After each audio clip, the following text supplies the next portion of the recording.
J'ai essayé de trouver un univers qui mettait en scène un groupe d'amis, plusieurs personnages, et donc je me suis dit une colocation c'est pas mal. Et alors évidemment Call of Duty, Call of Duty, je me suis dit c'était parfait. Et donc parce que moi j'ai l'habitude de faire des titres un petit peu comme ça, Sea Lakes and the City, 50 nuances de grec, qui reprennent des grands titres, des grandes icônes culturelles, donc ça correspondait bien au reste de mon travail.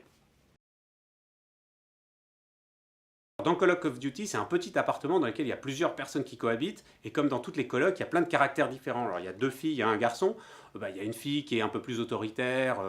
consciente de ces questions d'environnement, qui prend pas mal de place, une fille qui est un peu plus discrète, réservée, plus intello, mais qui elle aussi, un peu, voilà, s'intéresse au monde qui l'entoure, et un garçon plus bourrin, perché sur son smartphone, qui regarde la télé, qui mange des chips sur son canapé sans trop bouger. Et puis cette espèce d'équilibre de gens qui interagissent entre eux va être un peu mis en désordre par l'irruption d'un quatrième colocataire, une genre de créature un peu étrange, ronde, en fait un genre de planisphère, c'est la Terre, il s'appelle Edmund, on ne sait pas d'où il vient, on ne sait pas trop ce qu'il veut, mais il est un petit peu lourdeau lui aussi, et il va falloir apprendre à cohabiter avec ce quatrième terme.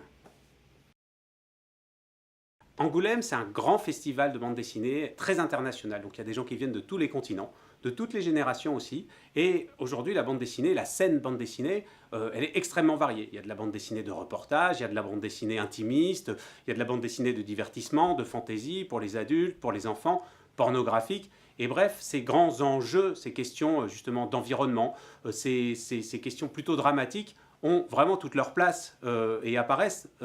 avec des tonalités différentes en BD. Et ce cadre d'Angoulême permet justement de mixer des publics et de sortir un petit peu juste d'un regard de gens qui suivraient stricto sensu mon travail en librairie et de rencontrer voilà, à la fois les lecteurs de manga, les lecteurs de séries traditionnelles et ça c'est plutôt une chance.